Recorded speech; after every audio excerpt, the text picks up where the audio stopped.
बड़ा ही कठिन एक सफ़र था।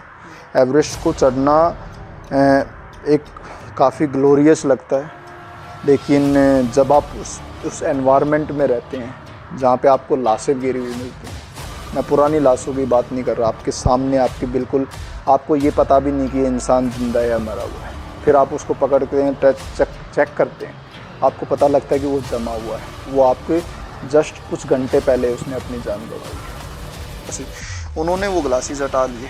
अब ओबियसली देखने के लिए तो अब दिख ही नहीं रहा था, तो उन्होंने वो ग्लासेस हटा लिए। ग्लासेस हटाते ही वही है कि एक छोटी सी दुर्घटना, छोटी सी लापरवाही, उनको वहाँ पे स्नो ब्लाइंडनेस हो गया। तो मुझे वही एहसास हुआ। तो वो एक समय था जो मैं कभी नहीं भूल पाऊँगा ज़िंदगी में।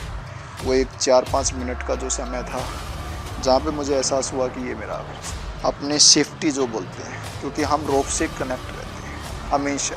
ये एक नियम है माउंटेन का। कोई भी क्लाइंबर अभी भविष्य में जाएंगे तो उनको एहसास होगा। तो वो आपको हमेशा उससे जुड़ा रहना है। वो एक तार है, आपकी जीवन रक्षा की तार है, उससे जुड़ा रहना है। तो उन्होंने अपनी सेफ्टी वहाँ से खोली और उन्होंने जब्त कर दिया। नमस्कार आप सभी का, आप सभी देख रहे हैं हेलो बहादुर, मैं विशाल शिकारा। आज हम मौजूद हैं उस शख्सियत के साथ जो किसी पहचान का मोहताज नहीं है, कुलदीप देसवाल जी, जिन्होंने अभी माउंट एवरेस्ट को चढ़ाई पूरी की है, पर्वतारोही हैं। ज़बरदस्त इनका ये शख्सियत है और इनसे आज जान लेते हैं कि कैसा इनका माउंट एवरेस्ट की जो क्लाइंबिंग रही थी वो कैसे रही थी। पहले तो जी आपको बहुत बहुत बधाई कुलदीप भाई साहब की, इतनी बड़ी आप माउंट एवरेस्ट जो एक नाम होता है, एक पहाड़ इतना बड़ा कि आपने उसको क्लाइंब किया है। हाँ जी। तो और आपने बहादुर के जितनी भी जनता है, बहादुर वासियों या हरियाणा प्रदेश या पूरे देश के आपने नाम रोशन किया है। तो अभी अब मुझे ये बताओ कि कैसा महसूस हो रहा है कि इस समय आप अगर मेरे अनुभव की बात करेंगे तो बड़ा ही एक अलग तरह का अनुभव इसके साथ मुझे मिला है, क्योंकि माउंट एवरेस्ट चढ़ने का जो सफ़र था मेरा 2 महीने का था। अप्रैल के फर्स्ट वीक में मैं काठमांडू गया था और ये सोच के कि एक बड़ा लक्ष्य था मेरे सामने, माउंट एवरेस्ट। इसको आप माने कि मेरे प्लानिंग का हिस्सा था कि मैंने इस चीज़ को घर पे नहीं बताया था। तो जाने से पहले मैंने यही था कि मैं अपने दम पर और अपने रिस्क पर इसको एक बार कोशिश करता हूँ। अगर मैं सफल हुआ तो मैं परिवार को बताऊँगा, नहीं सफल हुआ तो मैं अगली बार दोबारा से ट्राई करूँगा। तो इसी के साथ मैं यहाँ से निकला था। मुझे पता है ये पल 7 अप्रैल को मेरी फ़्लाइट थी।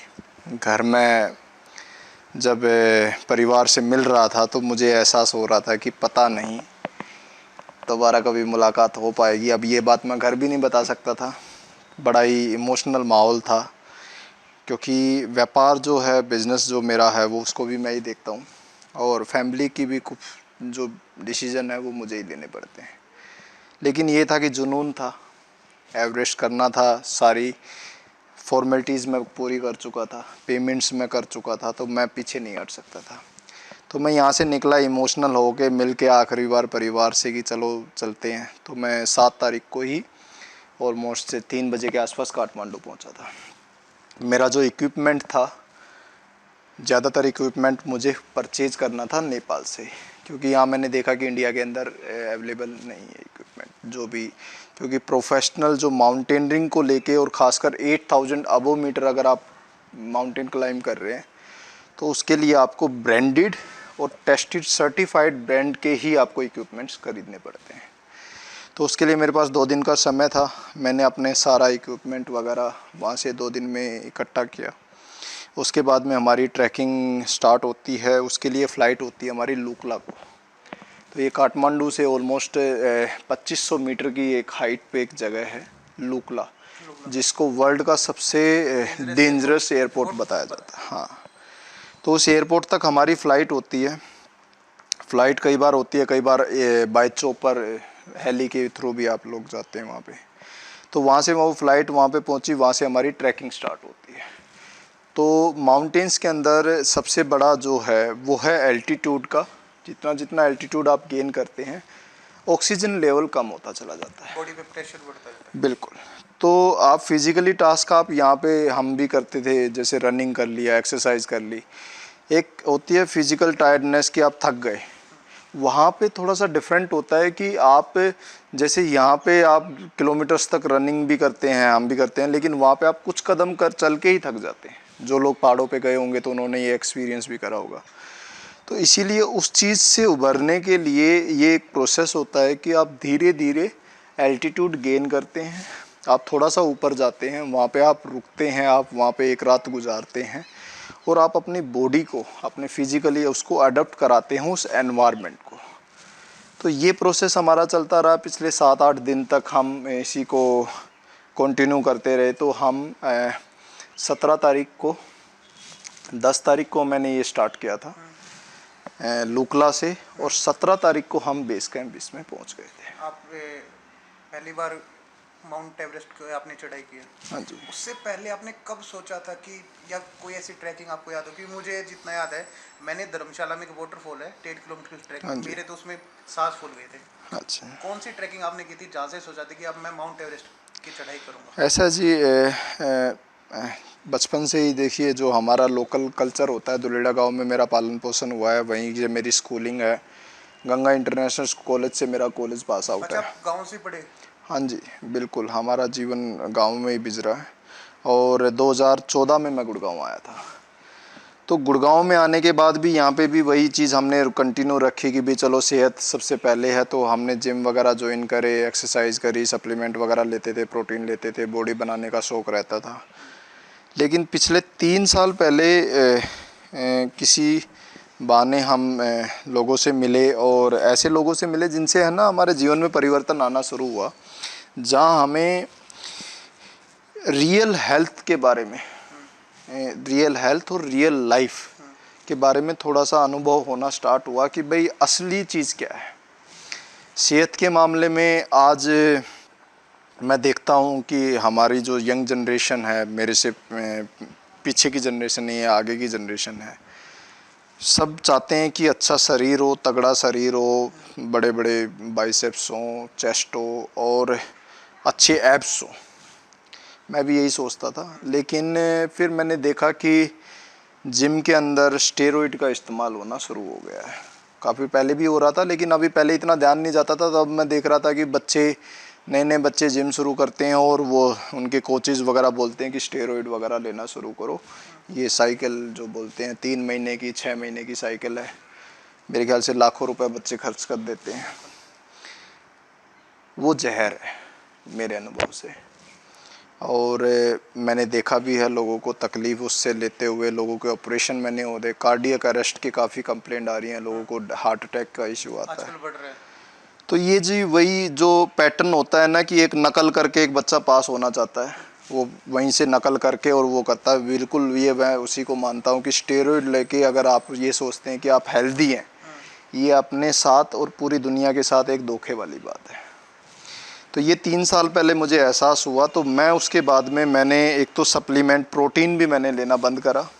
मैंने चेक किया, हमारे जिम के अंदर एक मशीन है जिसको BMI मशीन बोलते हैं, बॉडी मास इंडेक्स, जिससे आप ये पता लगा सकते हैं कि आपके शरीर में अभी प्रोटीन कितना है, आपके शरीर में इतना मिनरल्स कितने हैं, बॉडी फैट कितना है।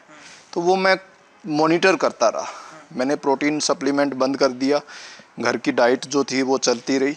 तो मैंने उसको मॉनिटर करा, तो मैंने पाया कि मैं पिछले 6 महीने में मेरा प्रोटीन बढ़ा है, ना कि कम हुआ है। और ये मैं हर उस बच्चे को जो भी अगर जिम में या हेल्थ से रिलेटेड अगर वो ये सोचता है कि प्रोटीन मैं घर के खाने से अगर प्रोटीन की रिकवरी नहीं कर पा रहा हूँ, वो एक बार अपने आप को मॉनिटर करे, पहले चेक करे, अपनी बॉडी का BMI कराए। वो कहीं शहर में जाके, किसी भी जिम में जाके या किसी हॉस्पिटल में जाके अपना BMI कराए और चेक कराए पहले कि उसकी बॉडी में कमी किस चीज़ की है, कमी है भी या नहीं है। अगर है तो आप एक्स्ट्रा सप्लीमेंट लें, वो भी सप्लीमेंट, फूड सप्लीमेंट।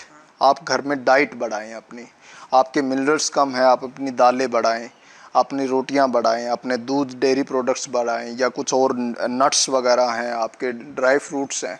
हमारे पास हज़ारों ऑप्शन है, चने में इतना प्रोटीन है, सोयाबीन में इतना प्रोटीन ऑप्शन, सब्जियों में इतने प्रोटीन्स हैं। आप उसको खाएं, आपको फील करें। लेकिन उस चीज़ के लिए ना आपको अवेयर होना ज़रूरी है। अगर आप सुनी सुनाई बातों पे, अनपढ़ लोगों की तरह, लोगों को लगता है कि मैं स्कूलिंग होगी, मेरी ग्रेजुएशन होगी। अगर हम हर एक काम दूसरे से सुन के कर रहे हैं तो हम अनपढ़ हैं, उसका हमारी ग्रेजुएशन का, हमारी मास्टर डिग्री का, पीएचडी का कोई फ़ायदा नहीं। जब तक भगवान ने हमें बुद्धि दी है, हमने शिक्षा ग्रहण करी है, हमारे पास आज के टाइम में गूगल है, इंटरनेट है, हम रिसर्च कर सकते हैं। हमारी सेहत का सवाल है, हमारी जान का सवाल है, हमारे पूरे परिवार के साथ हम जुड़े हुए हैं। अगर मेरी को कुछ हो जाता तो मेरे पूरा परिवार का नुकसान है। तो ये चीज़ हम देख सकते हैं। सेहत से जुड़ी हुई चीज़ों में आप गाड़ी ले रहे हैं, आपने लापरवाही कर ली, चलो आपने कोई ऐसा ब्रांड गाड़ी का ले लिया कि जो अच्छा नहीं है, ठीक है, आप कुछ टाइम के बाद उसको बेच देंगे। शरीर को थोड़ी बेच सकते हैं, रिप्लेस थोड़ी करा सकते हैं कि आप कुछ टाइम के बाद में हॉस्पिटल में गए हो कि जी मेरे को रिप्लेस कर दो, मेरी गलती होगी। आपको उसको सफ़र करना पड़ेगा, आपको आपकी फैमिली को सफ़र करना पड़ेगा। आज के टाइम में जो हॉस्पिटल सिस्टम है, सबको पता है कि ये एक प्योर बिजनेस है और वहाँ पे उनका टारगेट रहता है मैक्सिमम रिकवर करना पेशेंट से। मैक्सिमम रिकवर करने के लिए मैक्सिमम नंबर डेज उनको एडमिट रखना है, उसको नंबर ऑफ ट्रीटमेंट करने। तो ये सारा एक रिस्क का सिस्टम है। आप खुद अपने आप को जान में उन दुश्मनों के, उन कट्टर लोगों के हाथ में डाल रहे हैं। किस वजह से? सिर्फ ये करने के लिए कि मुझे ताकतवर होना है, मुझे तगड़ा होना है, मुझे दिखना तगड़ा है। ये सब गलत सिस्टम चल रहा है। इसी को मतलब, क्योंकि एवरेस्ट पे भी मैं आऊँगा, यही वजह है कि इसको मैंने फॉलो नहीं किया। मैंने एक नेचुरल डाइट को फॉलो करा, वही मेरी सफलता का राज है। घर का खाना आप खाते रहे? घर का खाना मेरा, हमारे जैसे यहाँ गुड़गांव में शहर हो गया तो कोई उसको ओट्स बोलता है, कोई दलिया जो होता है। पिछले 3 साल से सुबह नाश्ते में मेरा एक दलिया होता है। मैं जिम में भी जाता हूँ, अपना दलिया साथ लेके जाता हूँ। दलिया मैं खाता हूँ। उसके अंदर आपने बादाम डाल लिया, आपने कोई भी ड्राई फ्रूट्स डाल लिए, खजूर आपने डाल लिया, कोई भी एक नेचुरल चीज़ आप उसने डाल ली, दूध आपने उसमें डाल लिया। वो मेरे लिए, मैं उस बादाम, उस दलिए को खा के 3-3 घंटे वर्कआउट करता हूँ।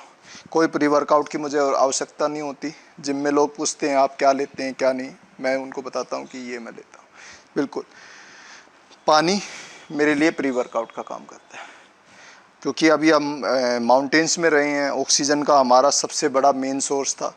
यहाँ पे भी मैं रहता हूँ, मैं लोगों को बताता हूँ कि ऑक्सीजन और पानी से बड़ा कोई प्री वर्कआउट, कोई सप्लीमेंट नहीं है। आप अच्छी ब्रीदिंग करें। रामदेव जी हमारे टीवी पे लगातार कहते रहते हैं, हमारा पूरा पतंजलि का पूरा सिस्टम है। प्राणायाम हमारा ऐसा है कि मैंने अमेरिका से आए हुए लोगों को, ऑस्ट्रेलिया से आए हुए लोगों को, कोई ऐसी देश नहीं था जहाँ पे लोगों को प्राणायाम वगैरह के बारे में उनको नाम याद है। इतने योगा के मुझे भी नाम याद नहीं है जितने उनको, तो वो लोग इसका इस्तेमाल करते हैं। माउंटेन्स के अंदर भी एक सबसे बड़ी मेरी सफलता का राज रहा कि pranayama, breathing technique, it's very important.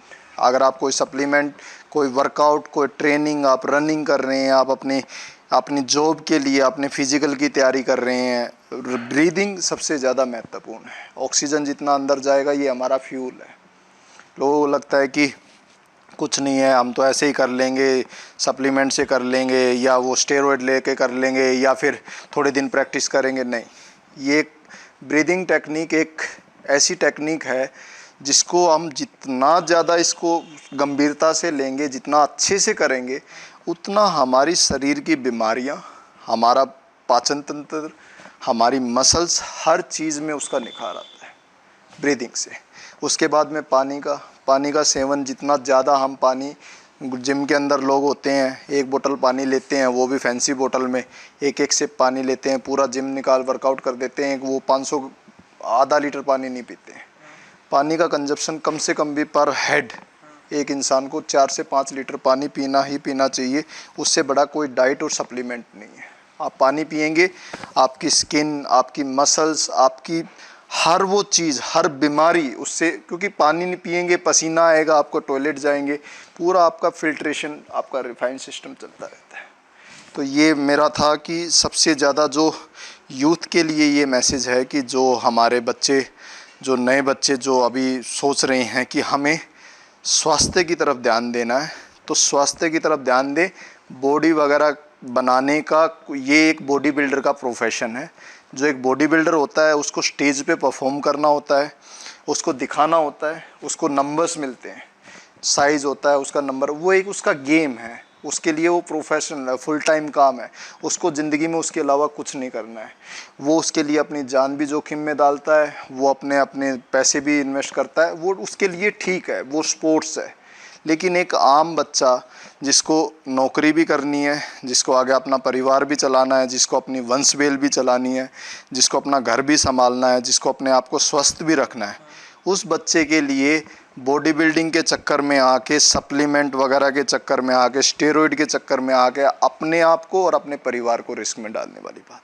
तो सबसे पहले तो मेरा मैसेज यही है मेरे छोटे भाइयों से, बड़े भाइयों से, कि अगर आप बॉडी बिल्डिंग का गेम नहीं कर रहे हैं, बॉडी बिल्डिंग का गेम भी आप अगर ज्वाइन करते तो उसको भी आपने सोच समझ के करना है कि ये कौन सा गेम है, इसमें कितना समय लगेगा, कितना पैसा लगेगा, कितना लंबा मैं इसको कंटिन्यू कर सकता हूँ, इसमें सफल होने पे मुझे क्या मिलेगा।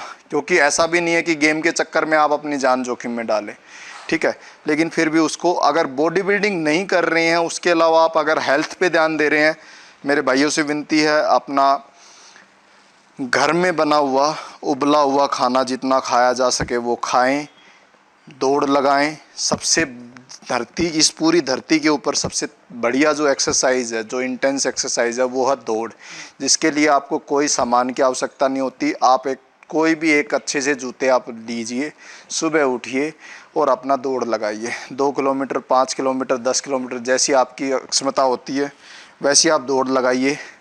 उससे बढ़िया स्वास्थ्य आप कहीं भी नहीं पा सकते हैं।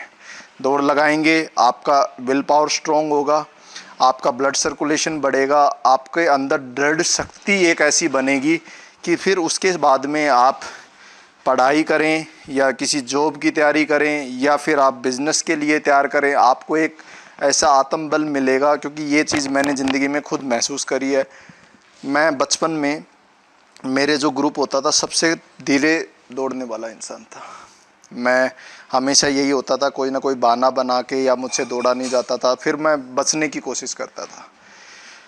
यहाँ पे मैंने 2 किलोमीटर से शुरू किया था, 2 किलोमीटर के बाद 4 kilometre, 5 kilometre, 10 kilometre, 20 kilometre, 30 kilometre, 40 kilometre, 42 kilometre. मैंने फुल मैराथन में अभी आज भी अगर आप मेरे को दौड़ाना चाहिए तो मैं आज दौड़ सकता हूँ। और उस प्रोसेस में जहाँ पे 2 किलोमीटर से 40-42 किलोमीटर तक पहुँचने का जो प्रोसेस था, वही मेरे को एक विचारधारा थी, जो एक नकारात्मक विचारधारा से सकारात्मक विचारधारा में मुझको वो ले आया, जहाँ पे मुझे ये था कि अब मैं कुछ भी कर सकता हूँ।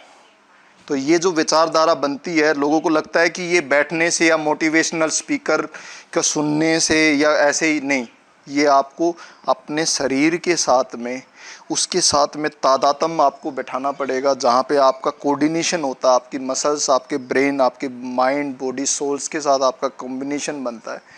और जहाँ पे आप फील करते हैं, अपने आप को फील करते हैं, अपने पोटेंशियल को आप फील करते हैं, अपनी कैपेसिटी को आप फील करते हैं, और वहाँ से आप अपने आप को पुश करते हैं और अपने आप को धीरे धीरे धीरे धीरे धीरे आप आगे लेके जाते हैं। उसमें फिर आप स्पोर्ट्स क्या, आप किसी भी फील्ड में अगर आप चाहें, मैं ये नहीं कहूँगा सिर्फ स्पोर्ट्स, आप किसी भी फील्ड में आप चाहेंगे कि आपको एक कॉन्फिडेंस अंदर से आएगा कि हाँ आप कर सकते हैं। और जहाँ पे आपको अंदर से कॉन्फिडेंस आ गया, वहाँ आपको कोई नहीं रोक सकता। कोई भी सर, पसीने चेंज का दिक्कत है बिल्कुल सर। जैसे वहाँ पे जो एक एनवायरनमेंट था, वो इतना कोल्ड था कि यही एक चीज़ थी वहाँ पे कि पसीना नहीं आ पा रहा था।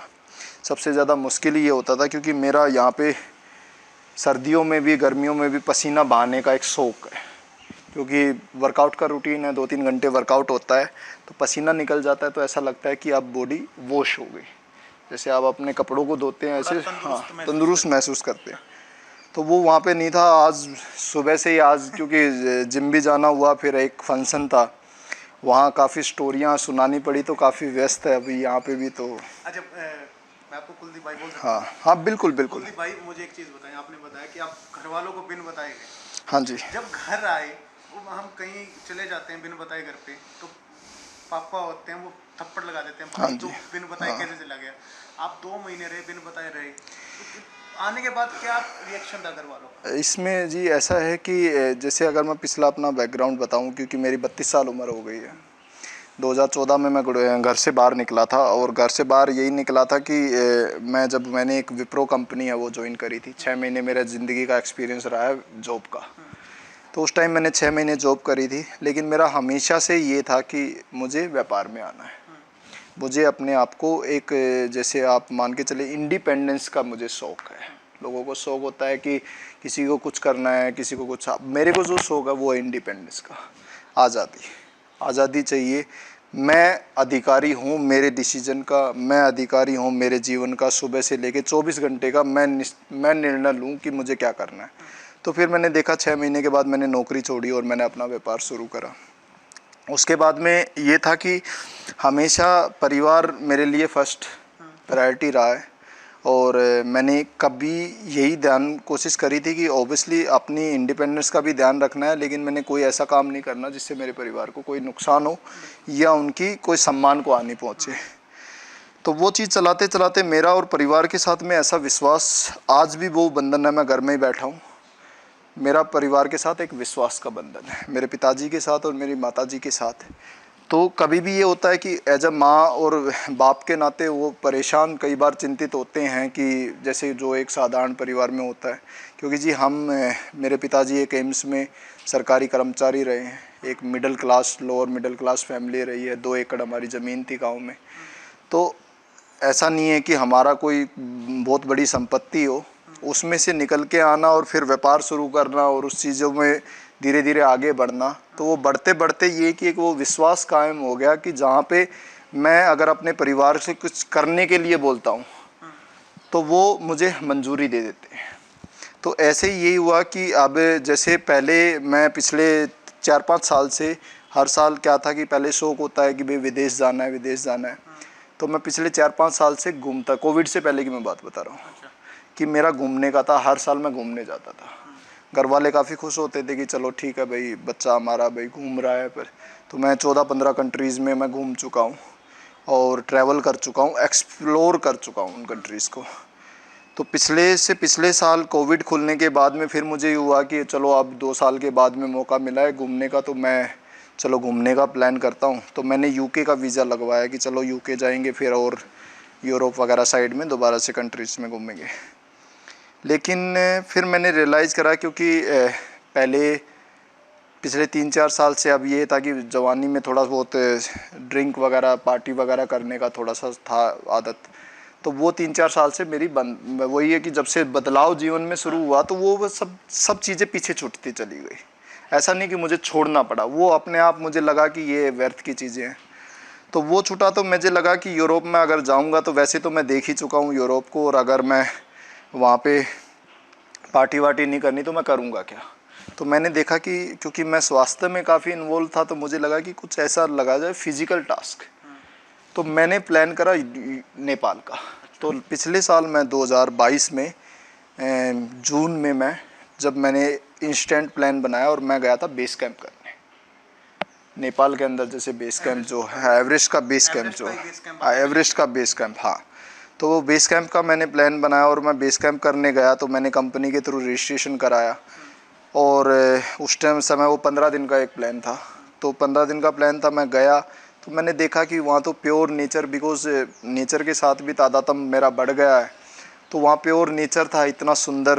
जैसे आप जाएंगे लूकला से, लूकला के बाद में आपको कोई भी ट्रांसपोर्टेशन नहीं है, साइकिल भी नहीं मिलेगा वहाँ पे, सिर्फ आपका ट्रांसपोर्टेशन है आपके पैर है। तो वो देखा मैंने, ना पोल्यूशन है, ना कोई फैक्ट्री है, ना कोई कमर्शलाइज्ड है। वहाँ अपना लोग जो बुद्धिस्ट लोग हैं उन्होंने अपने टी हाउसेज वगैरह बनाए हुए हैं, वहाँ पे आप रुकते हैं और आप ट्रैवल करते हैं, आप वॉक करते रहते हैं, ट्रैकिंग करते रहते हैं। वो ट्रैकिंग मैंने करी। वो हमारा वही जाने का 8 दिन का होता है, 7 दिन का वापस आने का होता है, 15 दिन का होता है। तो वो ट्रैकिंग जब मैंने करी तो वो 8 दिन की बजाय मैंने उसको 4 दिन में ही ख़त्म करा, और मुझे बड़ा अच्छा फील हुआ, लाइक और मुझे लगा कि जैसे ये काफ़ी चैलेंजिंग टास्क था और मैंने इतना इजीली कर लिया। तो इसका मतलब जो मैंने मेहनत अभी तक करी है वो सफल रही है। लाइक जो एक्सरसाइज, जो रूटीन मेरा मैंने फॉलो किया था, जो नेचुरल डाइट का मैंने फॉलो किया था, जो स्ट्रेंथनिंग जो है, असली स्टेमिना जिसको हम बोलते हैं, तो वो स्टेमिना मेरे वहाँ काम आया। तो मुझे काफ़ी अच्छा लगा। फिर वहाँ पे एक ब्लैक रॉक पीक होता है, एक आइलैंड पीक वहाँ पे है, वो मैंने क्लाइंब किया। वो क्लाइंब किया तो उससे मुझे और प्रोत्साहन मिला। और फिर उसी टाइम में मैंने वहाँ से लोगों से संपर्क करा, मैंने एवरेस्ट के बारे में पूछा। और वहाँ मुझे आज भी याद है कि जब हम वहाँ पे लास्ट टाइम जब जाना हुआ था काठमांडू से लुकला, तो हेलीकॉप्टर में हम गए थे। तो जैसे हम हेली में वहाँ से नीचे उतरे तो वहाँ पे हेली में वो सामान रख रहे थे। तो वो सामान मैंने पूछा कि ये क्या चीज़ है, ये क्या है, तो वो काफ़ी बड़े बड़े डफल बैग थे। तो उन्होंने बताया कि ये जो एवरेस्ट क्लाइंबर है उनके ये डफल बैग है। तो उन बैग को देख के मुझे इतना प्रोत्साहन मिला और मुझे ऐसा लगा कि ये किन महान लोगों के ये डफल बैग हैं। ये सोच के देखे ये लोग वो हैं जो एवरेस्ट चढ़ के आए हैं और ये वो एथलीट हैं, इंटरनेशनल एथलीट। बिकॉज आप वहाँ पे देखेंगे कि जो टूरिज़म है या एथलीट है, हमारी भी जो टीम थी 25 लोगों की इंटरनेशनल टीम थी, जिसमें से सिर्फ मैं ही अकेला इंडियन था जो इंडिया में रहता था, 2 NRI थे, बाकी सब फॉरेनर थे। तो वो मैंने देखा कि ये देखिए ये एक इंटरनेशनल मतलब क्लाइंबर हैं और एवरेस्ट ये चढ़ के आए हैं। तो वो बैग देख के ही मुझे बड़ा मतलब ऐसा लगा। फिर मुझे लगा कि यार हेल्थ तो ठीक है, तो क्यों ना इसके बारे में सोचा जाए। तो जब मैंने एक सपने की तरह उसको एवरेस्ट को देखा था 2022 में ही। और वैसे देखिए बचपन में आप कई बार सपने देखते हैं कि हाँ कभी एवरेस्ट चढ़ जाएंगे, किलिमंजारो चढ़ जाएंगे, ऐसे आप बच्चा एक सोचता है। यहाँ भी ऐसे कई बार बैठे हैं तो ऐसा लगा कि हाँ भी हम चढ़ सकते हैं। लेकिन हाँ पिछले 3 साल में जो मैं आपको बता रहा हूँ कि जो मेरा सफ़र रहा, जिसमें ना कि व्यापारिक तौर पर, ना कि शारीरिक तौर पर, मानसिक तौर पर, हर तरीके से कॉन्फिडेंस जो है, जो सोचने की जो है वो बढ़ती चली गई। तो अगर आज आप मुझे कोई किसी ऐसे चैलेंज के बारे में बोलेंगे जो आपको लगता है कि नामुमकिन है, मैं उसको सोचूंगा कि कैसे किया जाए। क्योंकि आप धीरे धीरे जब एक छोटी छोटी चीज़ों से शुरुआत करते हैं और उनको अचीव करते चले जाते हो तो आपके अंदर एक कॉन्फिडेंस बिल्ड होता चला जाता है, आपको रिजल्ट मिलने स्टार्ट हो जाते हैं। अब आप मानेंगे कि मैं 23 तारीख को ही एवरेस्ट करके लौटा हूँ।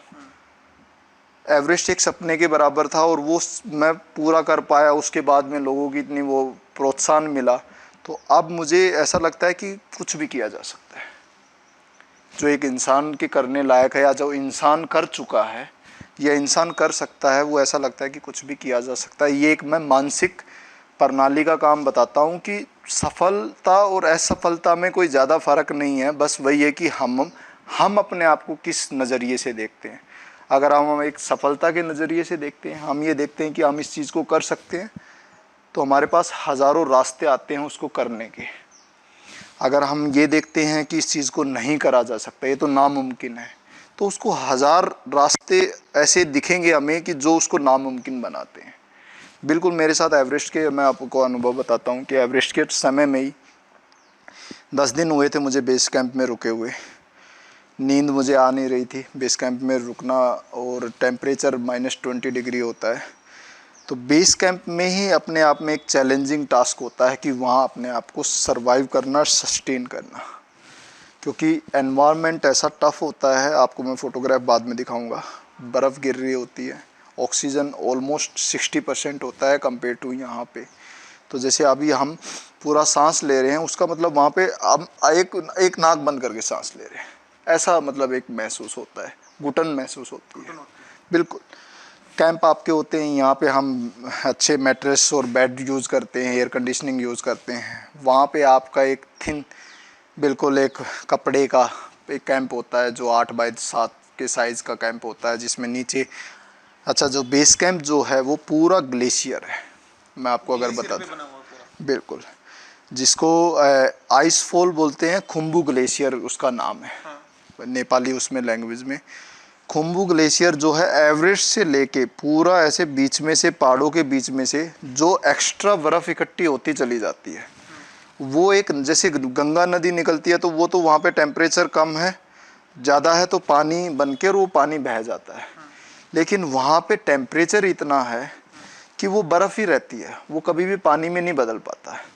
तो वो बर्फ़ ही इकट्ठी हो के पहाड़ों से बर्फ़ गिर रही है, वो इकट्ठी हो के नीचे बह रही है, तो वो बर्फ़ की ही नदी बनी हुई है, इसीलिए उसको ग्लेशियर का नाम दिया गया, खुम्बू ग्लेशियर। तो वो बर्फ़ बह बह के और ये बेस कैंप के पास से और आगे दुधकोसी नदी तक वो निकलती है।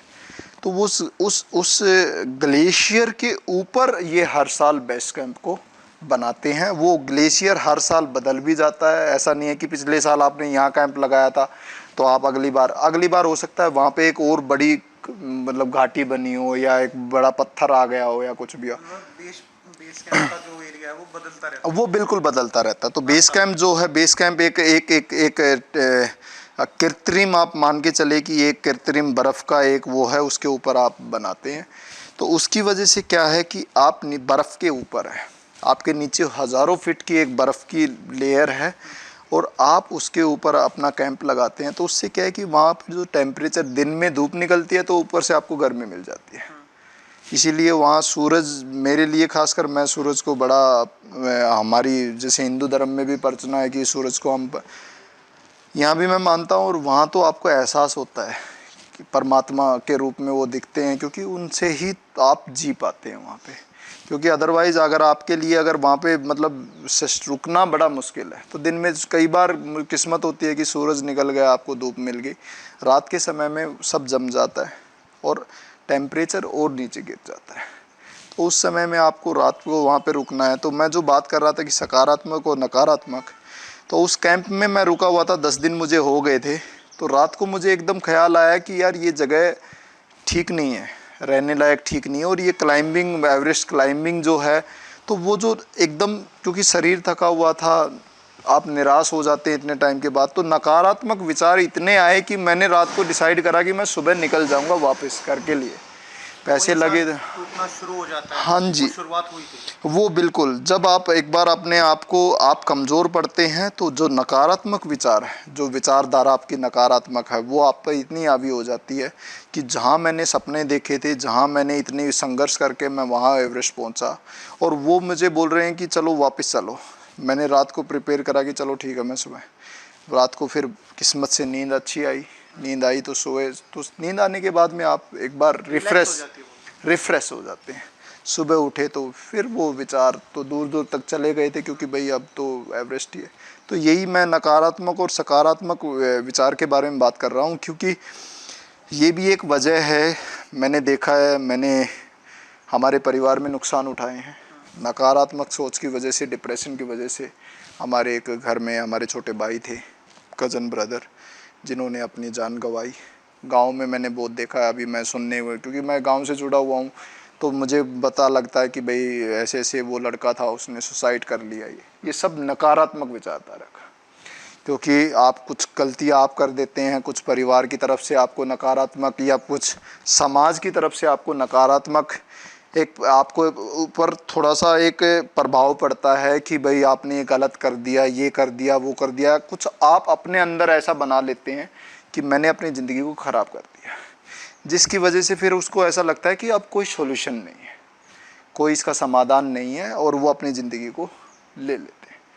अपनी उस कीमती ज़िंदगी को जो भगवान ने हमें कुछ करने के लिए दी थी, उसको हम ऐसे ही गंवा देते हैं, ये सोच के कि अब कोई समाधान नहीं। तो वो नकारात्मक सोच का ही, विचारधारा का ही जो नेगेटिव मतलब जो एक इफ़ेक्ट हमारे दिमाग पे पड़ता है, तो उसी का है। तो उसके बारे में भी अभी एवरेस्ट पे ही रहते हैं। बाकी ये है कि ये सब चीज़ें मेरे इस एवरेस्ट में प्रभावी रही हैं कि कैसे एक नकारात्मक विचार को दबाना, कैसे एक सकारात्मकता बनाए रखना। क्योंकि 45 दिन वहाँ रुकना था, बड़ा ही कठिन एक सफ़र था।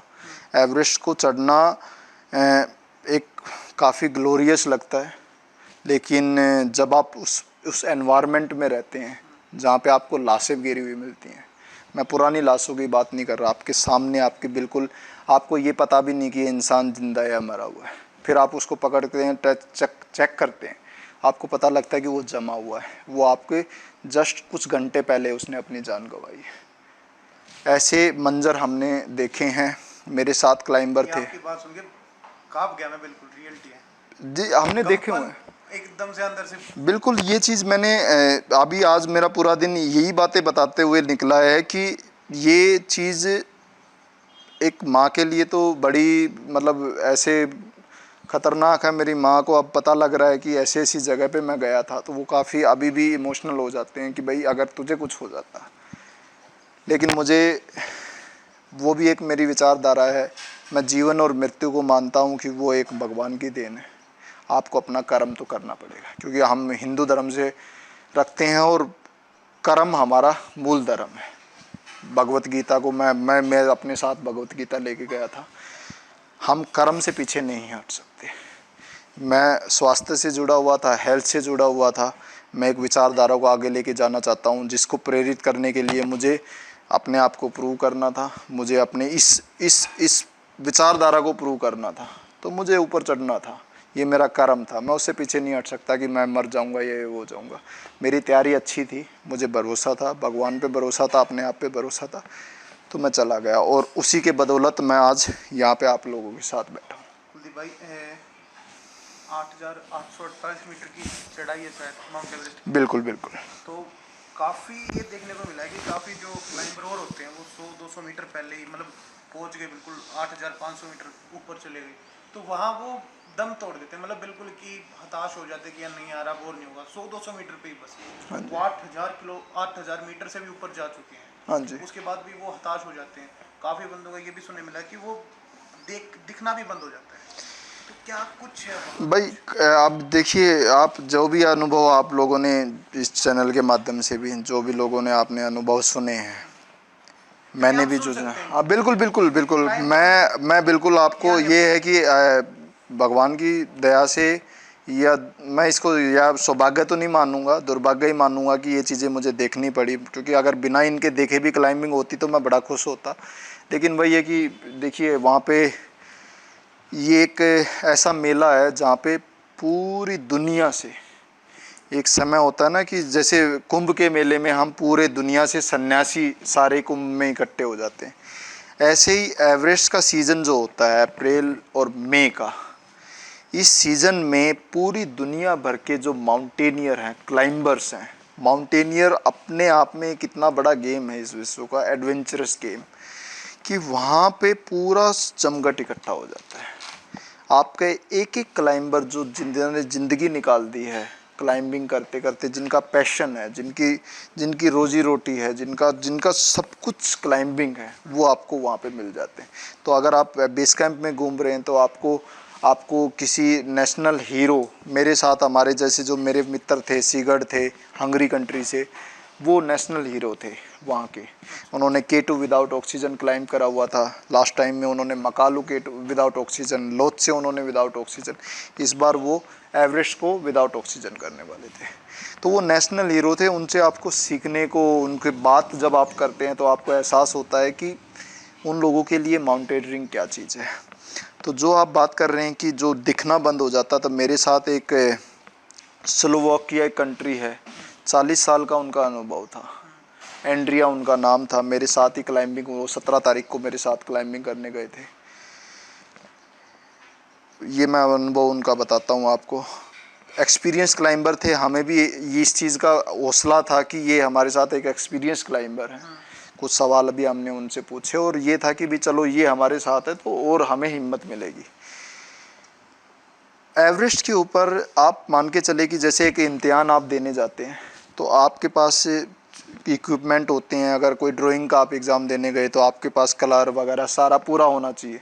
कुछ भी रह गया, अगर एक स्केल भी रह गया तो आपका वो पेपर में नुकसान हो जाएगा। एवरेस्ट पे जाते समय कम से कम भी, क्योंकि एक ये high risk, high altitude, low temperature mountain होती है, यहाँ पे आपके इक्विपमेंट्स की एक पूरी लिस्ट होती है। ऑलमोस्ट उसमें 100 आइटम्स आपके होते हैं जो आपको कैरी करने पड़ते हैं। इसमें आपके क्लोथिंग होती है, आपकी लेयर्स होती हैं, आपके ग्लव्स होते हैं, ग्लव्स की आपके लेयर्स होती हैं। हर एल्टीट्यूड पे आपको अलग अलग लेयर्स के ग्लव्स चाहिए। आपके पास जुमार होता है, आपके पास वेस्ट होती है, आपके पास में हार्नेस होते हैं, मतलब आपके शूज़ हैं, आपके क्रैम्पोन हैं, ठीक है, आपका हेलमेट है, आपकी टॉर्च लाइट है, आपका बफ है। ये 100 आइटम्स आपको कैरी करने पड़ते हैं और एक एक आइटम्स की अपनी एक इम्पोर्टेंस है। एक भी आपने मिस कर दिया या आपको एक भी आइटम आपका डैमेज हो गया तो आपका वहीं पे आपकी जो क्लाइंबिंग है वो इफ़ेक्टेड हो जाएगी या फिर आपकी क्लाइंबिंग कैंसिल भी हो जाएगी। तो मेरे साथ जो साथी थे उन्होंने क्या करा कि ऑक्सीजन मास्क उन्होंने फर्स्ट टाइम यूज़ किया था, तो अब वो 8000 उन्होंने प्लान करा था कि ऑक्सीजन यूज़ करेंगे, तो ऑक्सीजन यूज़ करते समय उनको ये हुआ कि वो ऑक्सीजन उन्होंने ठीक से टाइट नहीं किया। मास्क होता है, तो वो मास्क टाइट नहीं किया, तो उसकी वजह से क्या हुआ कि वहाँ से जो एयर जो जैसे हम जो हाँ वो जो गर्म हवा जो बाद में सांस छोड़ते हैं हम, वो एयर उनके जो ग्लेशियर ग्लासेस हम यूज़ करते हैं उसके अंदर वो जाने लगी, जिसकी वजह से उनके ऊपर वो जो ओस जम गई, क्योंकि टेम्परेचर इतना ठंडी हवा जाएगी टेम्परेचर में वो जम जाएगी, तो उनके वो ग्लासेस उन्होंने वो ग्लासेस हटा लिए। अब ऑब्वियसली देखने के लिए तो अब दिख ही नहीं रहा था, तो उन्होंने वो ग्लासेस हटा लिए। ग्लासेस हटाते ही वही है कि एक छोटी सी दुर्घटना, छोटी सी लापरवाही, उनको वहाँ पे स्लो ब्लाइंडनेस हो गया। तो जो आप कह रहे हैं कि लोगों को ये होता, तो वही वजह हुई कि उनको स्लो ब्लाइंडनेस वहाँ पे झेलना पड़ा। अब आप समझ रहे हैं कि आप पहाड़ पे चढ़ रहे हैं, ये पहाड़ पे उतरते टाइम उनके साथ हुआ बाय लक, क्योंकि वो झुक रहे थे, तो वो तब मास्क उनका वो हिला, तो वो उतरते टाइम, अब वो पहाड़ उतर रहे हैं, उतरते टाइम उनको जुमार का, अपनी सेफ्टी का, हाँ चढ़ चुके थे उतरते टाइम, हाँ क्योंकि उतरते टाइम आप मानेंगे, मेरे साथ भी प्रॉब्लम क्या हुआ कि उतरते टाइम वो जो आपकी गर्दन ऐसे इतना नीचे रहती है ना, क्योंकि आपका स्टीप डिसेंडिंग है। ये भी मैंने सुना है कि चढ़ना आसान है और उतरना मुश्किल है। मुश्किल बिल्कुल है, क्योंकि आप अपनी ऊर्जा को दे चुके होते हैं। क्योंकि पिछले जैसे हम अगर अपनी बात करें, जब समिट हम करने गए थे, ऑलमोस्ट 30 घंटे से हम चल रहे थे। 30 घंटे से हम चल के कैंप 2 से हम 3 पहुँचे। 3 पे थोड़ा सा रेस्ट पूरा नहीं कर पाए, नींद पूरी नहीं हो पाई। फिर हम जल्दी से उठ के हम कैंप 4 पे पहुँच गए। कैंप 4 से फिर हम 4 बजे हम कैंप 4 पे पहुँचे थे। 8 बजे, मैं ये बात कर रहा हूँ आपको, 16 तारीख को 4 बजे हम कैंप 4 पे पहुँचे। 16 तारीख को कैंप 4 से हमें 16 ही तारीख को शाम को हमें रात के लिए निकलना था कैंप समिट के लिए, समिट पोस्ट, क्योंकि जो समिट विंडो मिली थी वो 17th की मिली थी हमें। तो अब हम 4 बजे पहुँचे हैं। अब हमें ये हुआ कि आप रेस्ट कर लीजिए। अब 4 घंटे हमारे पास विंडो है।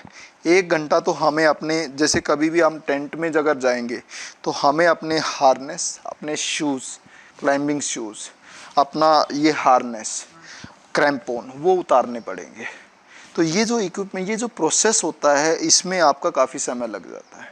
फिर आप अपने चीज़ों के लिए सेट, अच्छा आप कुछ खाते भी हैं, आप पीते भी हैं, तो वो जो करने में हमारा 1 घंटा वैसे चला गया। तो हमारे पास जैसे रेस्ट करने के लिए वो आने से और उस समिट पुश के लिए बीच में समय ही नहीं बच पाया। छोटा सा टेंट होता है, उसमें हम 3 लोगों की अलॉटमेंट थी, 3 लोगों को उस टेंट के अंदर रहना था, सबको अपना इक्विपमेंट, तो वो समय पता ही नहीं लगा कब में से निकल गया। इतनी देर में हमारे पास इंस्ट्रक्शन आए कि आपको समिट के लिए चलना है। तो ये जो प्रोसेस होता है ना कॉन्टीन्यूसली, और ये एक ऐसा नहीं है कि आप मैराथन के लिए या फिर आप किसी वॉक के लिए या किसी ट्रैकिंग के लिए, ये आप क्लाइंबिंग कर रहे हो, स्टीप क्लाइंबिंग। आपके पास ऑलमोस्ट 15 से 20 किलो का वज़न है, क्योंकि आपके क्रैम्पोन शूज़ में 5-6 किलो वज़न है, आपके सूट में, डाउन सूट में 3-4 किलो वज़न है, आपके फिर कुछ फूड आइटम, पानी की बोतल आपने ली हुई है, आपका ऑक्सीजन सिलेंडर है, आपका जो बैकपैक है, जो रक्सैक बोलते हैं जिसको, तो वो वज़न मिला के 15-20 किलो वज़न है। और आप एक स्टीप क्लाइंबिंग कर रहे हो। स्टीप क्लाइंबिंग आप, मैं बात कर रहा हूँ कि आप 60 डिग्री, जैसे एक घर में हम सीढ़ी लगाते हैं, ठीक है, तो सीढ़ी पे पैर रखने की जगह होती है, लेकिन सीढ़ी को आप फ्लैट कर लीजिए, बर्फ़ की सिल्ली उस पर लगा दीजिए। एक जो लकड़ी की वो बांस की सीढ़ी होती है ना, जो घर पे हम खड़ी करते हैं, तो वो ऑलमोस्ट हमारी 60 डिग्री 70 डिग्री पे होती है। उस पे आप मान के चले कि 5 सिल्लियाँ बर्फ़ की आप ऐसे लगेंगे वर्टिकल। ये मैं एक्सपीरियंस बताना चाह रहा हूँ, क्योंकि ये मुझे भी नहीं पता था। जब क्लाइंब करा तो तब एहसास हुआ कि ये चीज़ हमें करनी पड़ती है। तो वो एक कन्वर्ट हो जाती है आइस वॉल में, आइस वॉल। और आइस वॉल के अंदर अब आपको क्या है कि क्रैम्पोन से उसमें जगह बनानी है पैर रखने की। वो अच्छी बात ये होती है कि ट्रैफिक होता है, काफ़ी लोग होते हैं, तो वो धीरे धीरे जगह बनती चली जाती है, जिससे थोड़ी सी सपोर्ट मिल जाती है। लेकिन फिर भी आप अपने आप को बांध के रखना है फिक्स रोप से, और धीरे धीरे ऐसा जो आइस वॉल है वो आपको किलोमीटर्स तक क्लाइंब करनी है, 10-10 घंटे आपको। क्योंकि अब आप समझ रहे हैं कि उस आइस वॉल पे आप ना रेस्ट कर सकते हैं, ना आप लेट सकते हैं, ना आप बैठ सकते हैं। बस आपने क्या करा कि पिछला पैर पीछे खड़ा, थोड़ा सा मोड़ के, और अपने अगले पैर को रेस्ट दे लिया। फिर उस पैर को आगे करके उसको रेस्ट दे लिया। तो ऐसे आप अपने आप को उस माहौल में, उस सर्कमस्टांसिस में सरवाइव करते हैं। ऐसे आप उस एक एक कदम करके आगे बढ़ते हैं और जब चोटी तक पहुंचते हैं। कुलदीप भाई, आपकी बेस कैंप से और एवरेस्ट तक कितने घंटे की जर्नी रही, आना जाना दोनों? देखिए, जैसे क्या होता है कि लुकला से आपने बेस कैंप के लिए ट्रैक स्टार्ट करा, 6-7 दिन में आप बेस कैंप पहुंच जाते हैं। एक्लेमेटाइजेशन होते हैं, बीच में एक डिंगबुचे है, पीक है 5500 मीटर की, वो क्लाइंब करते हैं। ये पूरा प्रोसेस रहता है।